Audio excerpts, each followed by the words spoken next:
I'm sure many of you have heard the richest man in the world, yes, I'm talking about Elon Musk, is trying to take control of Twitter. He offered to buy the company and take it private for, just a measly $43 billion.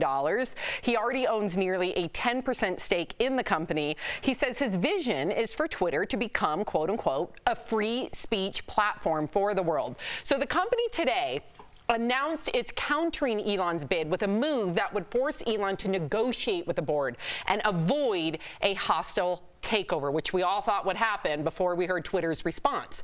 What do you think, Tori, is going to happen to Twitter if Elon Musk ends up owning Twitter? Well, Elon Musk is a free speech fanatic. And when I say that, there's people out there that have a pure vision of free speech, they think it should include hate speech. I mean, they really believe any speech should be encouraged to have discourse in this country. So in my opinion, Elon Musk becomes the head of Twitter. Trump comes back, I think for sure. I think hate speech comes back. And I think you see a large exodus of a certain amount of people that don't want to put up with that anymore. I think you then become a Twitter person who, even if you're on Twitter, it's a political thing.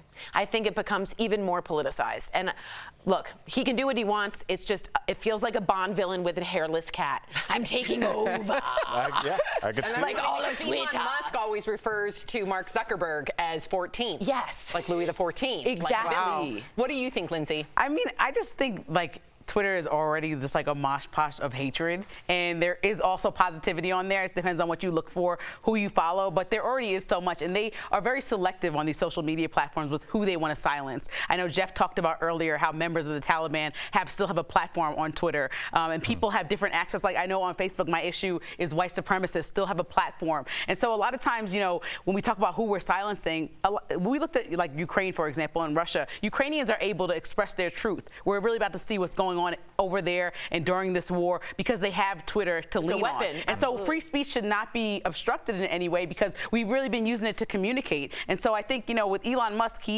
we could have looked at this plan from afar when he first started buying stocks in the company. He was agreed to take a seat on the board, and he was supposed to not acquire over 15% of stocks. Obviously, he went left and said, listen, I want to own the whole thing now, and he's overvaluing it. So as Twitter, how could you really turn it down when now he's going to bring you so much profit? I guess you have to choose maybe your morals over your profit. I don't know if you can when you have a board of directors, right? At the end of the day, you're going to want to abide, you're going to have to legally abide by your stockholders and that board of the directors. That's their superior job. So a hostile takeover, you really have your hands tied behind your back. That's why it's hostile, trying to avoid that.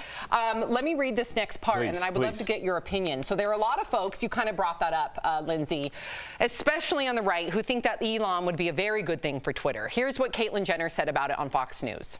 A good open debate is extremely important. We're not getting open debate on Twitter any longer. It is what they think is politically correct.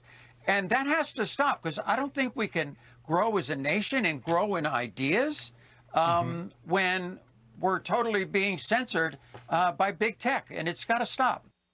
What would you say to that, Al? You're not being censored. I mean, that's my alarm going off when I'm about to make a great point. It's like ringing for you, buddy. First of all, that was an adorable ringtone. But honestly, I look at something like this, and you can just kind of see, Lindsay, it really rung in my ears when he said free speech, and it's sad that that's where we are, but it's almost like a buzzword now. But when they start talking about free speech, and it doesn't even matter if it's hate speech. The only people that say that are people that don't get hate online. When you're the richest white dude in the world, you're not going to get as much hate as other people. So you're very open to free speech. Ask somebody who is in a marginalized group how they feel about hate speech and why it's important that it is censored. It's interesting that we're like, there's a thing where they say, well, we want to give everybody a platform. Do we want to give child molesters a platform? No. So we're already down one. So let's go to the Taliban and keep going like that. But it always stops when it gets to somebody that they look at as being on their team. Twitter is its own ecosystem. I think we should keep it like that. And I think what happens, if it does become more right-wing, it happens when Trump tried to launch his social media platform. I think it was called Truth or something. Truth Social, yeah. Truth Social. It didn't do well because there's just one side there. And there's no fun in that. So that died. So I think Twitter does need the dichotomy there. I think everything in social needs to have regulations. I've said that from day one, and I know that can be a slippery slope, but it's really important that we also monitor disinformation. And I know people are going to say, well, how do you know what's fact?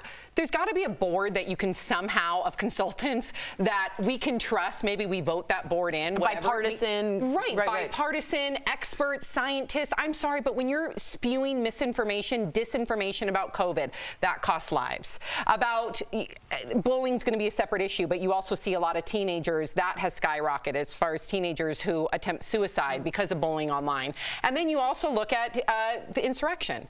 So it really matters when that brainwashing can happen, and that we try to avoid that the best we can. And I don't want people to say I'm an enemy of free speech. I just think that social media is the new broadcast, and we need to have regulations just like broadcast does. But I think Absolutely. it can be done, because we've seen what happened during the pandemic when CDC put under my post that I got my vaccine. Please click here for more information about the vaccine. And so I think obviously there's a way these social media channels can do that. If they see any buzzword that pertains to anything that may need to fact check, they can provide a link to go there. And I don't think that means ripping everyone's page down who said, I'm not getting the vaccine, or the vaccine can kill you, or whatever people were spewing out that was incorrect. But I think it does provide Do you think a those space. should be left up? I think that they were left up. Like, I have people that you randomly, like, nothing happens. But I also didn't make my decisions based on that. It's the same argument I had for Joe Rogan. Like, he is not a news reporter. And so getting news from him is not a thing that you need to be doing. But and they should say at the are. beginning a disclaimer, this is not a news program. Because some people see people on TV and actually have said it to me before, you are a voice of authority. I listen, and I'm like, well, let me tell you, I was saying my analysis and opinion on this topic. So please do your own research, right? And that's what needs to be understood and very specific and clear for folks, so they know exactly if they're watching the news, listening to a podcast that's the news, reading the news from a CBS Instagram account, or reading some random opinion. That's why I know you're a better person than me, because if somebody says you're a voice of authority, I'll be like, you're damn right. Yeah, me too. Yeah. Yes, I am. Yes, I am. Touche.